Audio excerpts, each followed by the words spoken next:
उस दिन सुबह 9 बजे हम लोग आश्रम से निकले थे स्नान के लिए, और जब गंगा किनारे हम पहुंच गए, 100 मीटर की भी दूरी लगभग ना रही होगी, तब है जो प्रशासन ने हमें रोक लिया और कहा आपको अनुमति नहीं है। तो हमने पूछा किस आधार पर आप कह रहे हैं कि अनुमति नहीं है, तो बोले आप पालकी लेकर के नहीं जा सकते, और बड़े ही गंदे अंदाज के अंदर बोले कि भाई पालकी से उतरो नीचे।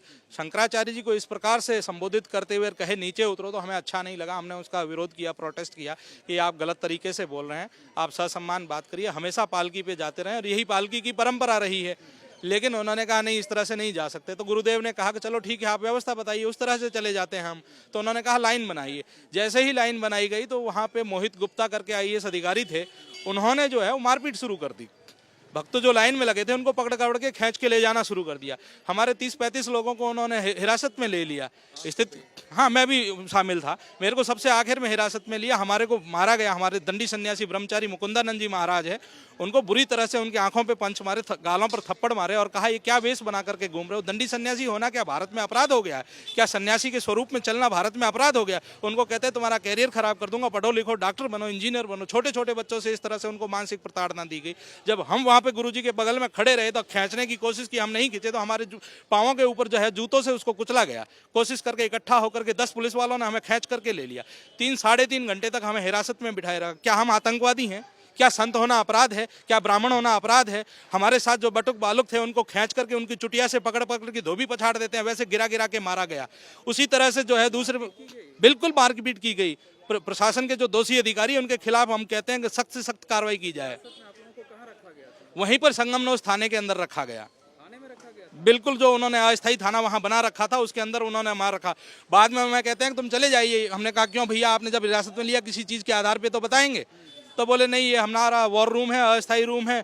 लेकिन वहाँ सारे बड़े बड़े आईएएस अधिकारी उपस्थित थे, कम से कम 12-15 आईएएस अधिकारी उपस्थित होंगे। अधिकारी था जिसने मारपीट की, क्या नाम था, किस पद? जहाँ तक हम नाम जान रहे हैं जोगेंद्र कुमार नाम होगा उसका, और उसके साथ के 3-4 आईएएस अधिकारी थे, आईपीएस ऑफिसर्स थे। किसी भी छोटे स्तर के अधिकारी 2 स्टार 3 स्टार ने मारपीट नहीं की। बड़े स्तर के जो अधिकारी थे जिनके चिन्ह भारत के लगे हुए थे उन्होंने मारपीट की। आप देखिए, विडंबना देखिए कि किसी कोई छोटा अधिकारी करता तो फिर भी समझ में आती। जो संविधान के जानकार बड़े अधिकारी थे उन्होंने इस तरह की मारपीट की घटनाक्रम किया। ये बिल्कुल ऐसा लग रहा था जैसे पूर्व सुनियोजित तरीके से सोच करके आए थे कि शंकराचार्य जी के रथ को रोकना है, उनकी पालकी को रोकना है और इस तरह से बखेड़ा खड़ा करना है। वो किसको खुश करना चाह रहे थे? वो अधिकारियों से फोन पे भी बात कर रहे थे।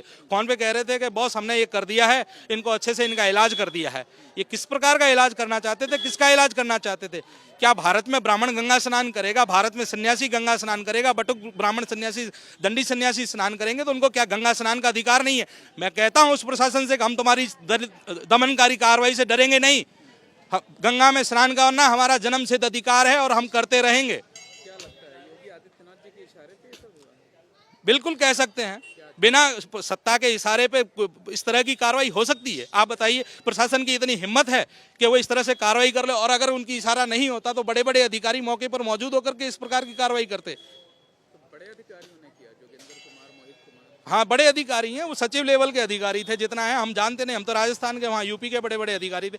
चिन्ह देख करके हम अनुमान लगा रहे हैं। हमारे पास उनके फोटोग्राफ्स भी होंगे, हम आपको दिखा देंगे मोबाइल के अंदर हमारे। इस तरह की घटनाक्रम जो हुआ है बिल्कुल ही निंदनीय है।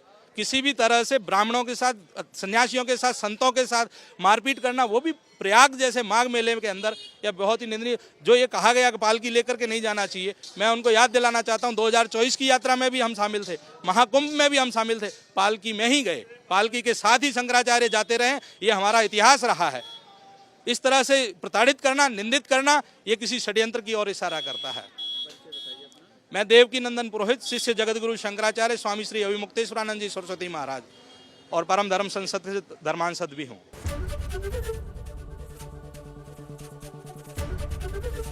एबीपी गंगा, खबर आपकी, जुबान आपकी।